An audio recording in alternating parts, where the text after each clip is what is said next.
Hello everyone, welcome in our YouTube channel exam shadow. आज के इस वीडियो में मैं आपको 20th मार्च का द हिंदू का डिस्कस करूँगा। थोड़ा लेट हो गया बट ठीक है, आप देख सकते हैं इसको, काम ही आएगा। ठीक, तो ये है अपना फर्स्ट पेज में एक जो सबसे पहली न्यूज़ है वो है SC to hear pleas seeking stay on CAA on April 9। ठीक, अप्रैल 9 को SC जो है सुप्रीम कोर्ट जो सिटीजनशिप अमेंडमेंट एक्ट है उस पर स्टे लगना चाहिए कि नहीं, इस पर सुनवाई करेगी। सिटीजनशिप अमेंडमेंट एक्ट क्या है आपको पता होगा कि हमारे जो अ, एक एक्ट लाया गया सिटीजनशिप अमेंडमेंट एक्ट, जिसमें कि जो इमाइग्रेंट्स है कहाँ से, हमारे नेबरिंग कंट्री से, कहाँ कहाँ से, अफगानिस्तान बांग्लादेश एंड पाकिस्तान, राइट। यहाँ से जो इमाइग्रेंट्स है वो भी किस पर्टिकुलर कास्ट के या रिलीजन के इसमें होने चाहिए कि क्रिश्चियन, राइट, बुद्धिज़्म, हिंदू तो हैं ही, राइट, एक्सेप्ट मुस्लिम, एक्सेप्ट मुस्लिम। तो वो उनको हमारे यहाँ, अगर वो कब से आए हुए हैं, 2014 से पहले, 31 दिसंबर 2014 से यहाँ पे रह रहे हैं, अगर उससे पहले आए हुए हैं रह रहे हैं तो उनको सिटीजनशिप मिल जाएगा, राइट। ये सिटीजनशिप अमेंडमेंट एक्ट है। तो यही था। ठीक, इसमें मेन चीज़। अब आगे देखते हैं नेक्स्ट क्या है। नेक्स्ट जो है, नेक्स्ट न्यूज़ इस पेज से खत्म हो जाती, अगले पेज से चालू है। इसमें new West Bengal DGP shunted out by ECI in day 1 in day. तो ये जो न्यूज़ है इसमें ज़्यादा कुछ आपको समझना नहीं, बस ये देखिए कि ECI election commission of India की पावर क्या हो जाती है जब क्या हो जाता है, इलेक्शन अनाउंस हो जाता है, इलेक्शन अनाउंस हो जाता है तो उसकी पावर बहुत ज़्यादा बढ़ जाती है कि स्टेट गवर्नमेंट ने, वेस्ट बंगाल ने एक DGP, director general of police appoint किया, सुप्रीम ECI ने उसको हटा दिया एक दिन में ही, है ना। इसका नाम वगैरह आपको याद रखने की जरूरत नहीं है कि कौन क्या था, बस इलेक्शन कमीशन की पावर देखिए। फिर दूसरी चीज़, अगर जो हरियाणा का एग्ज़ाम दे रहे हैं तो या प्रिपेयर करते हैं हरियाणा PCS का, उनके लिए ये न्यूज़ है कि हरियाणा जो नए CM बने हैं ना, मनोहर लाल खट्टर, अब वो उनको लोकसभा का टिकट मिल गया है, लोकसभा का चुनाव लड़ेंगे। नए CM जो बने हैं नायब सिंह सैनी, उन्होंने अब नए नए 8 नए मिनिस्टर ऐड किए, तो उनका नाम आप लोग देख लीजिएगा कि कौन कौन है। ठीक है, ये उनके लिए इम्पोर्टेंट है। नेक्स्ट, अब हम आते हैं एडिटोरियल में। तो एडिटोरियल में सबसे इम्पोर्टेंट है ये the curious case of Sosamma Iype and Vechur cow, और इसको लिखा है डॉक्टर शशि थरूर, मिस्टर शशि थरूर ने। तो शशि थरूर जी का आर्टिकल को डिसाइफर करना, एक तो सबसे पहली बात, इतनी आसान बात नहीं है। ठीक, फिर भी मैं कोशिश करूँगा कि इसमें जो इन्होंने कहा है वो आपसे डिस्कस कर सकूँ। तो अब इस आर्टिकल का रेलेवेंस समझिए कि आर्टिकल इंपॉर्टेंट कहाँ कहाँ है। तो इसका सबसे पहले रेलेवेंस तो एक तो ये हो गया कि इकोनॉमिक ऑफ एनिमल हस्बेंड्री, यानी कि पेपर 3 के लिए सिंपल सी चीज़ हो गई, है ना। हालांकि ज़्यादा इकोनॉमी की बात नहीं हुई लेकिन फिर भी पेपर 3 के लिए। लेकिन इसका जो कंटेंट लिखा है थोड़ा बहुत, इसमें हिस्ट्री की बात हुई है और वाइट रिवॉल्यूशन की बात हुई है और उसका इम्पैक्ट की बात हुई है। तो जो हिस्ट्री की बात है वो पेपर 1 का काम आ सकता है, और ये जो थोड़ा बहुत मटेरियल अपने ऐसे वगैरह में भी काम आ सकता है। उसके साथ ज़्यादा रिलेवेंस इसका आप देखेंगे कि ये GS4 जनरल स्टडीज़ 4 के लिए इम्पोर्टेंट हो सकता है। कहीं कोई आपको एग्जाम्पल देना पड़े कि किस तरीके से चेंज सोसाइटी में लाया जाता है ना, कैसे लगातार कोई लीडर का नाम पूछा जाए आपसे कि कोई लीडर आपको कौन लगता है, या सोसाइटी में कोई चेंज मेकर का नाम, तब आप इनका नाम लिख सकते हैं, सोसम्मा आइप, है ना। इनको 2022 में पद्म पद्म श्री भी मिला था। ये इंपॉर्टेंट बात है, पद्म श्री मिला था किसके लिए, क्योंकि इन्होंने जो एक इंडिजीनियस कैटल, एक काऊ है वेचुर काऊ, उसका संरक्षण किया था। वेचुर काऊ आप देखेंगे तो पता चल जाएगा कि एक इंडिजीनियस छोटी सी काऊ होती है। ठीक, ये इसलिए जानी जाती हैं। अब इसमें बात करते हैं, जब ये आगे बढ़ते हैं तो ये बताते हैं कि किस तरीके से आफ्टर इंडिपेंडेंस हमने इंडिया ने कोशिश की थी कि इंडस्ट्रियलाइजेशन किया जाए, जिससे कि फ्यूचर में लोगों को, सभी लोगों को एक बेसिक नेसेसिटीज़ हमारे सिटीजन की पूरी की जा सके। है ना। और हमने किस तरीके से किसको दिया कि एग्रीकल्चर और एनिमल हस्बेंड्री को हमने इम्पोर्टेंस दिया, जिससे कि सारे लोगों को अच्छी लाइफ मिल सके, है ना। और इसी के आगे हमने क्या किया, वाइट रिवॉल्यूशन को इम्फेसिस किया। वाइट रिवॉल्यूशन क्या होता है कि जिसमें मिल्क का प्रोडक्शन बढ़ाया जाता है। इसको किया था वी कौन ने, किसने, फादर ऑफ वाइट रिवॉल्यूशन कौन थे, वर्गीस कुरियन, राइट, ये थे, है ना। ये इनका इम्पोर्टेंट नाम है। तो उसमें बताते हैं कि जब वाइट रिवॉल्यूशन हुआ तो उसका इम्पैक्ट ये था कि they reduce indigenous breed such as Vechur cow to the brink of extinction. Brink of extinction मतलब लगभग लुप्त होने लगी ऐसी इंडिजीनियस लोकल काउ की ब्रीड है ना। और आगे ये वाइट रिवॉल्यूशन का इम्पैक्ट बताते हैं। कभी वाइट रिवॉल्यूशन आए तो ये पोर्शन आप नोट कर सकते हैं। इम्पैक्ट क्या हुआ कि वाइट रिवॉल्यूशन में हम चाहते थे कि मिल्क का प्रोडक्शन बढ़े। तो मिल्क के प्रोडक्शन को बढ़ाने के लिए हमने क्या किया कि जो हाई यील्ड फॉरेन ब्रीड्स थी, जो ज़्यादा मिल्क प्रोड्यूस करती थी, उसकी क्रॉस ब्रीडिंग कराई हमने इंडिजीनियस ब्रीड से, ठीक है। और इंडिजीनियस ब्रीड से क्रॉस ब्रीडिंग कराने से जो स्मॉलर ब्रीड थी, वेचूर काउ जैसी स्मॉलर ब्रीड थी, उनका डिलीशन वो एक तरीके से लुप्त होने लग गया। और जेनेटिक प्योरिटी जो हुई क्रॉस ब्रीडिंग कराने से, जैसे कि एक मान लीजिए कोई काऊ है, वेचूर काऊ हुई है, वो अगर क्रॉस ब्रीड करेगी तो वेचूर काऊ को ही जेनेटिकली प्रोड्यूस करेगी, राइट। लेकिन अगर क्रॉस ब्रीड किसी और से उसको ब्रीड करा दिया गया किसी, तो अब उसमें जेनेटिक प्योरिटी नहीं रहेगी, मिक्स प्रजाति हो जाएगी। तो ये प्रॉब्लम आई, इम्पैक्ट आया, जिससे कि क्या हुआ, कॉमर्शियली वाइबल कैटल जो कॉमर्शियली जो ज़्यादा दूध देने वाली हो, जिनको रेट अच्छा मिले, उनका उस तरफ शिफ्ट होने लग गया लोगों का, है ना। और प्रॉब्लम ये हुई कि जो ट्रेडिशनल फार्मिंग प्रैक्टिस होती थी जिसमें स्मॉलर साइज कैटल रखा जाता था, उसका फेवर करना बंद कर दिया गया। ये हुआ वाइट रिवॉल्यूशन से, इम्पैक्ट उन्होंने बताया। अब आगे बताते हैं, वो आगे बात करते हैं कि ये फाइन बोलते हैं कि वेचुर जो ये हैं सोसम्मा आइप, ये बताती हैं कि किस तरीके से उन्होंने उनको अपनी माँ का दूध पिलाया हुआ याद नहीं है, लेकिन उनको टेस्ट याद है कि वेचुर काऊ का कैसे दूध का टेस्ट होता है ना। और फाइनली उनके बारे में थोड़ा बहुत बताया कि वो कैसे 1989 से टीचिंग करती थी, और वहाँ से उन्होंने वेचुर काऊ को देखा कि यार वो तो डिसअपेयर हो रही हैं, तो उनको लगा कि अब मुझे इसको प्रोटेक्ट किया जाए, है ना। ये था। फिर उनके इसके अलावा वेचुर काऊ बस नहीं, केरला में जो वेचुर काऊ पाया जाती है उसके अलावा उन्होंने अदर इंडिजीनियस ब्रीड्स को भी, जैसे कि Kasaragod, विलवाड्री, Cheruvalli cattle and अट्टापड्डी coat, है ना, बकरी का भी उन्होंने अलग अलग प्रजातियों का क्या किया, संरक्षण किया। तो ये आपके प्रीलिम्स में पूछा जा सकता है। प्रीलिम्स एग्जाम में कौन किस प्रजाति से है, तो इसको आपको पता होना चाहिए। ठीक, इस तरीके से प्रोडक्शन किया। तो बस मेन काम की चीज़ इस आर्टिकल में यही है। आगे इन्होंने बताया है कि project that became a template, इन्होंने एक प्रोजेक्ट की शुरुआत की, जो बाकी लोग भी फिर इस तरीके से एक टेम्पलेट प्रोजेक्ट बन गया कि अब आगे भी संरक्षण के लिए वेचुर काऊ या दूसरे संरक्षण के लिए किस तरीके से प्रोफेसर आइप से प्रेरणा ली जा सकती है ना। और उनको फाइनली एक जो ट्रिब्यूट दिया गया इसमें, इसको प्रोफेसर आइप को। तो बस मेनली हमको इसमें से यही समझना था कि वेचुर काऊ केरला में मिलती है, और उसको संरक्षण करने के लिए तो सम्मा आइप एक महिला है, एक प्रोफेसर हैं, जिनको पद्म श्री मिला था 2022 में, और किस तरीके से वो एक सोसाइटी में चेंज लेकर आई अपने अथक प्रयास के द्वारा। ठीक, ये था।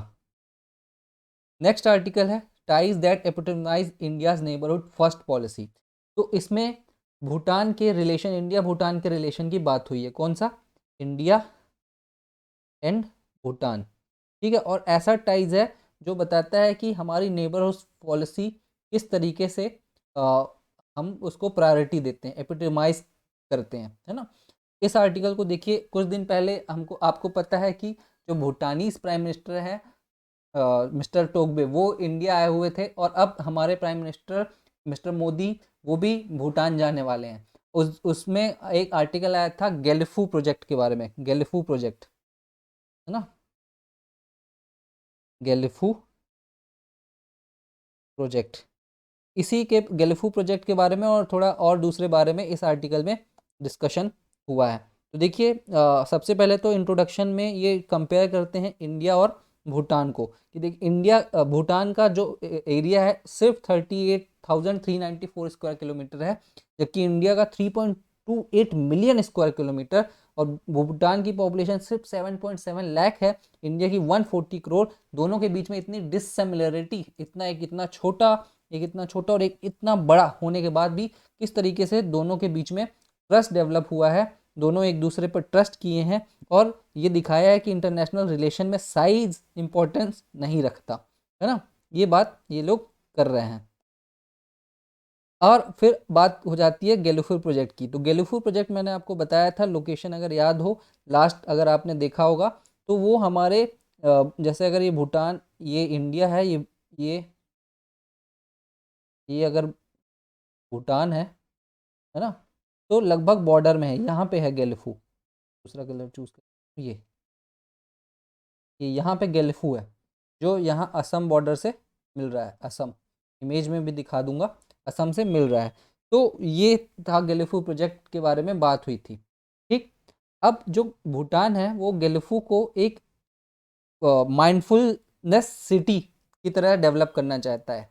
भूटान आपको पता है एक ऐसा कंट्री है जहाँ पे हैप्पीनेस इंडेक्स जारी होता है ना। वैसे ही अब ये गैलीफू को माइंडफुलनेस सिटी के जैसे डेवलप करना चाहता है, जो हमारे इंडिया के स्पेशल इकोनॉमिक जोन जैसा सिटी जैसा होगा, जिसपे कि स्पेशल अटेंशन दिया जाता है इकोनॉमिक एक्टिविटी के लिए, है ना।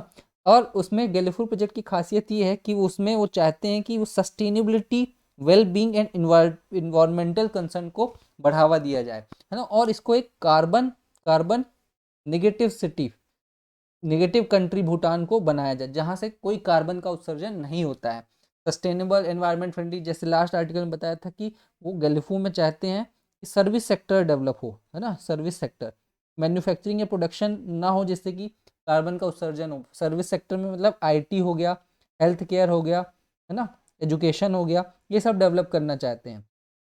तो और साथ ही साथ ह्यूमन वेलबींग पे भी फोकस करना चाहते हैं, जिसमें कि yoga, rest and recreational, spa therapy, mental relaxation इस तरीके से हो। तो एक तरीके से एक डेस्टिनेशन डेवलप करना चाहते हैं गैलीफू, कौन, भूटान, गैलीफू एक सिटी है उसको, है ना। तो उसके लिए इसमें हमने क्या किया है, हमेशा सपोर्ट किया है, कोऑपरेशन किया है, ये बता रहे हैं। और जो विजिट हुई है दोनों की, इंडिया की पहले उनकी विजिट हुई है, फिर इंडिया वाले जाएंगे, प्रेसिडेंट ऑफ इंडिया भी जा चुकी हैं, तो बताते हैं कि किस तरीके से ये दिखाया गया इंटरनेशनल रिलेशन में constant tending regular dialogue, a lot of care and cooperation की ज़रूरत होती है। अब नेक्स्ट इस पैराग्राफ में वो बोलते हैं कि गल्फू तो ठीक है, साथ ही साथ हम हमारा हाइड्रोकार्बन का भी कोऑपरेशन है। हाइड्रोकार्बन बेड रॉक रहा है। हाइड्रोकार्बन में क्या है कि भूटान में डैम बना के वहाँ से इलेक्ट्रिसिटी प्रोड्यूस करते हैं, वो इलेक्ट्रिसिटी भूटान इंडिया को बेचता है ना। तो इस तरीके से भूटान को क्या है, कुछ पैसे मिल जाते हैं, उसी पैसे से वो लीस्ट डेवलप कंट्री स्टेटस से बाहर बाहर आ गया, रेवेन्यू जनरेट होता है यहाँ से। और एक बता रहे हैं कि अभी हमारा जो एक जो हाइड्रो पावर प्रोजेक्ट है वो डिले चल रहा है, बट 2024 में कंप्लीट हो सकता है। कौन सा, पुनात संगछू 2, है ना, ये इंपॉर्टेंट है, नाम आप याद रख लीजिएगा।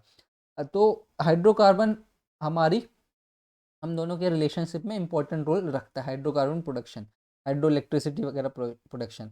अब इसके साथ ये बोल रहे हैं कि इंडिया ने, चलो इसके बाद भूटान के डेवलपमेंट में भी बहुत कंट्रीब्यूशन किया है, तो उसके 12th ईयर प्लान के लिए 5,000 करोड़ इंडिया दिया है। इस तरीके से इंडिया जो है वो ऐसे डेवलपमेंट प्रोजेक्ट में साथ दे रहा है भूटान के, जिससे कि भूटान के लोगों का फायदा हो, डायरेक्ट बेनिफिट हो, और जिससे कि वो लोग रेवेन्यू जनरेट कर सके, है ना। ये बात हुई है। अब measures to consider, way ahead की बात हो रही है कि आगे क्या करना चाहिए, वे अहेड, है ना, आगे अब क्या करना चाहिए। तो वे अहेड में बता रहे हैं कि हमको गैलीफू माइंडफुलनेस सिटी को डेवलप करने के लिए क्या असिस्टेंस देना चाहिए, क्या असिस्टेंस देना चाहिए। देखिए वे हेड में क्या बता रहे हैं ये लोग, कि सबसे पहले डायरेक्ट फ्लाइट चलाओ आप मुंबई दिल्ली से गैलीफू के लिए। फिर दूसरा, टेक्नोलॉजिकल असिस्टेंस दो, है ना, टेक्नोलॉजी और नॉलेज दो इंफ्रास्ट्रक्चर बिल्ड करने में, जिसमें कि प्राइवेट सेक्टर हेल्प कर सकता है। दूसरा, जो बहुत अमीर लोग हैं, हाई एंड इंडियन टूरिस्ट है, उनको और बिजनेस पर्सन को कि जाओ आप कंट्रोल मैनर पे गैलीफू जाओ, जिससे कि वो लोग वहाँ खर्चा करेंगे, खर्चा करने से गेलफू के लोगों को पैसा मिलेगा, है ना, फ़ायदा होगा।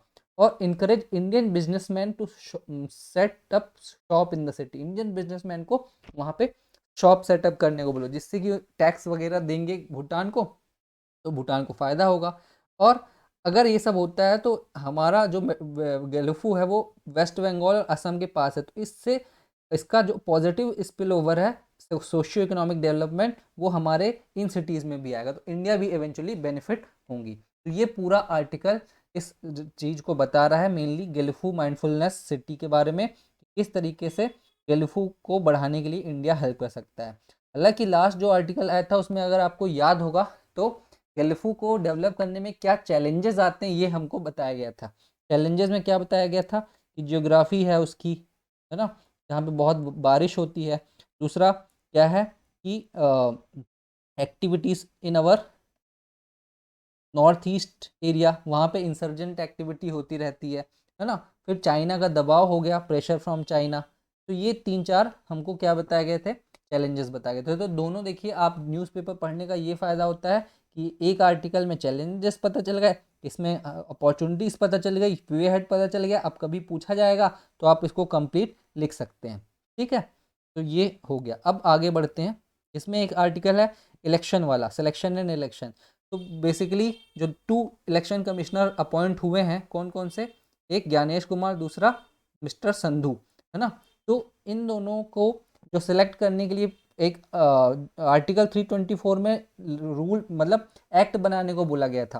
तो पार्लियामेंट ने, सुप्रीम कोर्ट ने बोला था कि जब तक एक्ट नहीं बनाएंगे तब तक मैं बताता हूँ कि कैसे सेलेक्ट होगा। उन्होंने कमेटी सजेस्ट की जिसमें कि सीजीआई भी थे, है ना। बट पार्लियामेंट ने पिछले साल दिसंबर में लॉ बना दिया, उस लॉ में जो पैनल बनाया गया उसमें सीजीआई को हटा दिया। सीजीआई की जगह कौन रखा, एक तो प्राइम मिनिस्टर, दूसरा यूनियन मिनिस्टर और लीडर ऑफ अपोजिशन। तो इस बार यूनियन मिनिस्टर में उन्होंने होम मिनिस्टर अमित शाह जी को चुना। अब क्या हुआ कि 2 and 1, 2 कौन हो गया, एग्जीक्यूटिव सरकार का पार्ट, एक प्राइम मिनिस्टर, एक दूसरा यूनियन मिनिस्टर, और 1 कौन बचा, यहाँ पे कौन रहा, लीडर ऑफ अपोजिशन। तो अब प्रॉब्लम ये हो गई है कि सिलेक्शन में जो मेजॉरिटी है वो एग्जीक्यूटिव की है, और जो इलेक्शन कमिश्नर है वो एक अनबायस्ड पोस्ट होना चाहिए। तो डर ये है कि हो सकता है ये लोग अपने फेवर के इंसान को सिलेक्ट कर लें, इसलिए अब इस बारे में क्या होगा, सुप्रीम कोर्ट में लोगों ने अपील की है। बस ये इसका कंसर्न इशू है ना, ज़्यादा कुछ नहीं था। नेक्स्ट है गारंटीड एमएसपीज एंड एथिकल इम्पेरेटिव। ये अच्छा आर्टिकल है, इसको आप पढ़िए, मैं कोशिश करता हूँ समझाने की। अब आपको पता है फार्मर्स का प्रोटेस्ट चल रहा था, फार्मर्स प्रोटेस्ट में वो लोग चाह रहे थे कि एमएसपी की लीगल गारंटी दी जाए। तो यही ये जो है टी एन प्रकाश कामरेड्डी ये बता रहे हैं कि किस तरीके से ये पॉसिबल है कि आप एमएसपी को लीगल कर सकते हो और उससे फार्मर्स का क्या बेनिफिट होगा ना, ये चीज़ ये इस आर्टिकल में बता रहे हैं। तो एमएसपी का आप इन्होंने बताया कि देखिए मकसद क्या है, प्रेसिंग कंसर्न, मेन इशू क्या है कि फार्मर्स को जो है अच्छी प्राइसिंग मिले, जो चीज़ वो प्रोड्यूस कर रहे हैं उसकी प्राइसिंग अच्छी मिले, उसका रेट अच्छा मिले, ये मेन इशू है ना। इसीलिए वो लीगल एश्योरेंस चाह रहे हैं, है ना। और उसके साथ में वो ठीक है, आप लीगल एश्योरेंस तो दे दोगे, लेकिन ये बोल रहे हैं कि भाई प्रॉब्लम, मेन इशू ये भी है कि हमारा जो है सेल्फ सफिशिएंसी इन फूड प्रोडक्शन बने रहना चाहिए। फूड प्रोडक्शन में हमको कहीं दूसरे कंट्रीज पर निर्भर नहीं होना चाहिए, और साथ ही साथ डिस्ट्रीब्यूशन प्रॉपर होना चाहिए जिससे दो लोगों तक पहुंच सके, है ना। ये चैलेंज 2 चीज़ उन्होंने बताया। अब इसमें ये बोल रहे हैं कि भाई एमएसपी जो है वो आप देखोगे क्या करता है कि एमएसपी एक बेंचमार्क, एमएसपी जो है मिनिमम सपोर्ट प्राइस, वो एक बेंचमार्क, एक मान लो ये प्राइस है, इससे ऊपर रख देता है जिससे कि फार्मर्स को क्या मिले, फार्मर्स को एक कॉम्पिटिटिव प्राइस मिले उसके प्रोडक्ट का, है ना। ये है मिनिमम सपोर्ट प्राइस, सपोर्ट दे रही है सरकार की। मान लीजिए गेहूं होता है 2,000 रुपये कुंटल, ठीक है। अब बहुत ज़्यादा प्रोडक्शन हो गया तो प्रॉब्लम ये हो सकती है कि बाजार में ये 1,500 कुंटल में ही बिके, लेकिन इसको उगाने में तो 1,800 रुपये लगे हैं, है ना, और बिकेगा 1,500 में, तो फार्मर्स को नुकसान होगा। तो गवर्नमेंट बोल देती है कि हम आपको एमएसपी देंगे कि आप गेहूं 2,000 रुपये में ही हम आपसे खरीदेंगे। तो सर, तो जो किसानों को है वो गारंटी मिल जाती है कि हाँ हम उगा सकते हैं, प्रोडक्शन जो भी हमको इतना रेट तो मिलेगा ही। जो एमएसपी है वो सरकार हमेशा सोइंग के मतलब बुआई के पहले, सीजन के पहले इंट्रोड्यूस कर देती है। अभी फिलहाल 23 क्रॉप्स को एमएसपी दी जाती है, एडवांस ऑफ सोइंग में बता दिया जाता है ना, बोनस पहले, और जिसमें से 21 क्रॉप, 23 में से 21 क्रॉप फूड क्रॉप्स है ना। तो ये चीज़ है। अब आगे ये बता रहे हैं कि लेकिन सब कुछ तो है इतने क्रॉप, लेकिन सिर्फ 6% फार्मर्स जो हैं वो एमएसपी का फ़ायदा ले पाते हैं, वो भी धान और गेहूं के लिए, और मेनली पंजाब के लोग। बाकी लोग और एमएसपी का फ़ायदा नहीं ले पाते हैं। वो या तो कम रेट में बेचते हैं है ना मार्केट में, या फिर वो बेचते ही नहीं है। ठीक है, ये दो चीज़ होती, मेनली कम रेट पे ही बेचते हैं। अब जब ऐसा होता है बाकी प्रोडक्ट प्रोड्यूस में एमएसपी का फायदा नहीं ले पाते, तो क्या होता है, farmers are trapped in a dangerous cycle of produce and perish leading to crippling debt and death worse suicide. Farmers produce करते हैं, उसका मार्केट में रेट कम हो जाता है ना, तो वो प्रोड्यूस वेस्ट हो जाता है। अब उनसे उनका जो कर्जा लेके प्रोडक्शन किए होते हैं, कर्जा उन पर बढ़ता जाता है, और जब कर्जा ज़्यादा हो जाता है तो सुसाइड कर लेते हैं, क्योंकि उनको एमएसपी मिल ही नहीं रही है, उसका फ़ायदा ही नहीं मिल पा रहा है, जो भी बीच में प्रॉब्लम हो, लेकिन रियलिटी ये है। इससे बचने के लिए जो एग्रीकल्चर साइंटिस्ट है एम एस स्वामीनाथन, जिनको अभी अभी भारत रत्न भी मिला है, उन्होंने बोला था कि आप 50% प्रॉफिट मार्जिन दीजिए। अगर लागत हुई है 1,000 रुपये, ठीक है, तो आप इसका 50% यानी कि 500 बढ़ा के 1,500 रुपये में खरीदिए। ठीक, ये स्वामीनाथन जी ने बोला है, और फार्मर्स की यही डिमांड है ना। अब आगे क्या बोल रहे हैं ये कि शुगर केन ग्रोवर्स जो हैं, जो गन्ने की खेती करते हैं, उनको ऑलरेडी लीगल गारंटी मिली हुई है। तो उसको क्या कहते हैं, उस गारंटी को आप मुझे कमेंट करके बताइए। उसमें शुगर केन फॉर जो फैक्ट्री चलाते हैं, वो शुगर को एक प्रिस्क्राइब रेट के ऊपर ही खरीदने के लिए लीगली बाध्य हैं। इसके अलावा उन्होंने ये बताया कि देखिए किस तरीके से अलग अलग राज्यों ने, जैसे महाराष्ट्र ने कोशिश की थी कि कुछ change agriculture production market committee act में चेंज करके एक लीगल गारंटी प्रोवाइड की जाए, लेकिन पॉलिटिकल विल ना होने के कारण इसको नहीं पास किया जा सका। कर्नाटक ऐसा करता है। कर्नाटक में क्या होता है कि एग्रीकल्चर कमीशन ने क्लियर रोड मैप दिया है कि जो भी स्टेट में प्रोड्यूस हो रहा है वो एमएसपी एक मिनिमम प्राइस के ऊपर ही खरीदा जाए। 2018 में एक प्राइवेट मेंबर बिल भी आया था। प्राइवेट मेंबर बिल क्या होता है, वो बिल जिसको सरकार के मंत्री के अलावा कोई और इंसान, कोई और सांसद प्रोड्यूस करता है, बट वो पास नहीं हो सका। तो मतलब ये कहने का मतलब ये है कि भाई एफर्ट हो रहे हैं एमएसपी देने के लिए, ठीक है, बट फाइनली नहीं हो पा रहा है। तो ये सॉल्यूशन की बात करें कि अच्छा ठीक है, सॉल्यूशन क्या है। सॉल्यूशन बोल रहे हैं कि देखिए अगर आपको लीगल गारंटी देना है तो ज़्यादा कुछ चेंज नहीं करना पड़ेगा आपको। दो लॉ हैं, एक तो कौन सा, एपीएमसी है ना, एग्रीकल्चर प्रोड्यूस मार्केट एक्ट, और सेंटर स्टेट के एपीएमसी एक्ट में और सेंटर के एसेंशियल कमोडिटीज़ एक्ट, इन दोनों में बस थोड़ा सा चेंज कर दीजिए कि कोई भी ट्रांजेक्शन फार्मर्स के प्रोड्यूस को जितना लगा है उससे नीचे प्राइस में नहीं होना चाहिए, तो वही एमएसपी हो जाएगा। और फिर दूसरा जो एक ये तर्क दिया जा रहा है कि नहीं इससे बहुत ज़्यादा खर्चा हो जाएगा, बहुत खर्चा हो जाएगा, तो ये बोल रहे हैं कि नहीं वो भी नहीं होगा, है ना। बहुत ज़्यादा खर्चा, budget outlay will not be as large, as ज़्यादा नहीं होगा, क्योंकि आगे ये बता रहे हैं कि देखिए आप अभी 20% मार्जिन तो मिल ही रहा है, 22-23% मार्जिन, 50% कर देंगे आप अगर, तो कोई ज़्यादा दिक्कत नहीं होगी। आप उसको अगर करते हैं तो ये मेजर्स लीजिए कि पहले से ही क्रॉप प्लानिंग कीजिए कि भाई हमको साल में किस उसकी ज़रूरत पड़ती है, ठीक है, किस क्रॉप की ज़्यादा ज़रूरत पड़ती है वो प्लान कर लीजिए। फिर मार्केट इंटेलिजेंस पे बात कीजिए कि प्राइस क्या हो सकता है, वो प्राइस आप सेट कीजिए, है ना। प्री सोइंग मेजर्स लीजिए कि अगर मिट्टी की जांच करना है जांच कराइए, अच्छे से उसमें खाद वगैरह डालना है तो डलवाइए।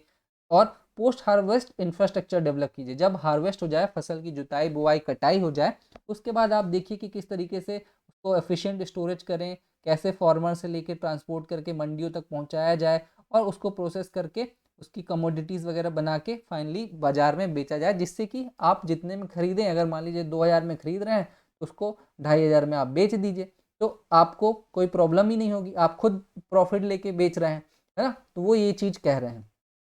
और ये जो मैं बता रहा था कि 22% मार्जिन तो ऑलरेडी अभी फार्मर्स को मिलता ही है, तो 50% भी मिल जाएगा तो ज़्यादा बजट, ज़्यादा कॉस्ट बढ़ेगा नहीं। और फिर ज़्यादा आप जब लोगों से खरीदेंगे, है ना, तो जो फूड सिक्योरिटी एक्ट है 2013, उसमें जो इसका जो मेन मकसद है कि लोगों को हंगर एंड माल न्यूट्रिशन खत्म करे, तो वो भी आपका मकसद पूरा होगा। भाई जब आप खरीद रहे हैं फार्मर प्रोड्यूस, तो उसको लोगों को पहुंचाइए भी, तो आपका एक्ट जो आपने बना रखा है उस एक्ट का भी आपको फायदा मिलेगा। और पीएम आशा मशीन स्कीम जो है वो भी आपको एमएसपी इंश्योर करने के लिए प्राइवेट सेक्टर को इंश्योर करेगी। ये पीएम आशा क्या है, अगर आपको जानना है तो कमेंट करके बताइए, मैं उसका अलग अलग से वीडियो बना दूंगा। तो ये ठीक आपको करना पड़ेगा। ठीक, ये सारी चीज़ ये बता रहे हैं। फाइनली अभी बता रहे हैं कि फार्मर्स जो कस्टमर पे करता है ना, कस्टमर जो पे करता है उसका 30% ही फार्मर्स को मिलता है। अगर 100 रुपये का कुछ खरीद रहा है तो फार्मर्स को 30 रुपये ही मिलता है, 70 रुपये कहीं और जाता है। आपको जब इस एमएसपी दे दोगे तो फार्मर्स को ज़्यादा मिलने लगेगा। बट प्रॉब्लम ये है कि जो मीडिएटर्स हैं, इंटरमीडिएटर्स जो खरीद में भी लगे रहते हैं, उनका शेयर हो सकता है रिड्यूस हो जाए। तो वो चीज़ आपको देखना पड़ेगा कि कहीं वो आपके ऊपर प्रेशर ना डाले, है ना। तो ये बढ़िया आर्टिकल था। उन्होंने एक वे हेड सजेस्ट किया कि भाई ज़्यादा कुछ नहीं होगा, आप किस तरीके से गारंटी दे सकते हैं। कहीं आपको लिखने को आए तो समझना पड़ेगा, समझा सकते हैं कि हाँ हमको ऐसा ऐसा 22% तो ऑलरेडी मार्जिन मिलता है, 50% भी मिल जाएगा, तो आप जितना खरीदिए उसको अच्छे तरीके से पोस्ट हार्वेस्ट टेक्निक से बेच दीजिए, तो आपको फ़ायदा ही होगा, है ना। ये बात कही गई है। अब आगे इसमें देखते हैं, इसमें ज़्यादा कुछ नहीं है। हाँ, अब नेक्स्ट है ये न्यूज़ वाले में देखिए, 2022 2023 was the hottest year as per the इसके द्वारा वर्ल्ड मीटरोलॉजिकल ऑर्गेनाइजेशन, है ना। तो ये वर्ल्ड मीटरोलॉजिकल ऑर्गेनाइजेशन ने कौन सी रिपोर्ट जारी की है, the state of global climate report. ये रिपोर्ट पूछी जाती है ना, आपको पता होना चाहिए, रिपोर्ट पूछी जाती है प्रीलिम्स में। तो हो सकता है इसका नाम ना दे, वर्ल्ड मीटरोलॉजिकल का ना दे के none of the above option कर दे, और आपको यूएन की एजेंसीज के कोई नाम दे दे, एनवायरनमेंट की एजेंसीज के नाम दे दे, तो आप वो गलत मार दे। तो ऐसा मत कीजिएगा, याद रखिएगा वर्ल्ड मीटरोलॉजिकल ऑर्गेनाइजेशन कहता है। और ये बता रहा है कि 1.5 डिग्री सेल्सियस बढ़ चुका है। ठीक, ये नंबर्स भी थोड़ा बहुत देख लीजिएगा तो आपको आइडिया रहेगा। याद नहीं करना है, बस पैटर्न समझ। एक दूसरा है, रिपोर्ट की बात करें तो इंटरनेशनल लेबर ऑर्गेनाइजेशन आईएलओ ने भी एक रिपोर्ट जारी की है। कौन सी रिपोर्ट है, रिपोर्ट ये है, proof profits and poverty the economics of record force labour, है ना। ये बताया, और बताया कि किस तरीके से ट्रैफिकिंग से बहुत ज़्यादा प्रॉफिट होता है $10,000 का, और वो हमेशा बढ़ता ही जा रहा है। तो ये बस जनरल डेटा याद रखिएगा, कहीं कोट करने में काम आ जाएगा ऐसे वगैरह में। ठीक, अब इसमें से कोई ऐसा खास नहीं है। तो हाँ, बस इतना ही था आज के न्यूज़पेपर में। तीनों जो एडिटोरियल के आर्टिकल थे, एक शशि थरूर जी का, फिर उसके बाद ये नेबरहुड फर्स्ट पॉलिसी में इंडिया एंड भूटान वाला, और फिर उसके बाद ये एमएसपी वाला। अच्छे आर्टिकल थे, आप एक बार पढ़ भी लीजिएगा न्यूज़पेपर। कोई डाउट हो तो मुझे कमेंट करके बताइएगा, I will happy to, more than happy to help you, right. तो thank you very much. Channel को सब्सक्राइब कीजिए, ज़्यादा से ज़्यादा शेयर कीजिए, और कोई भी डाउट हो तो हमें बताइए।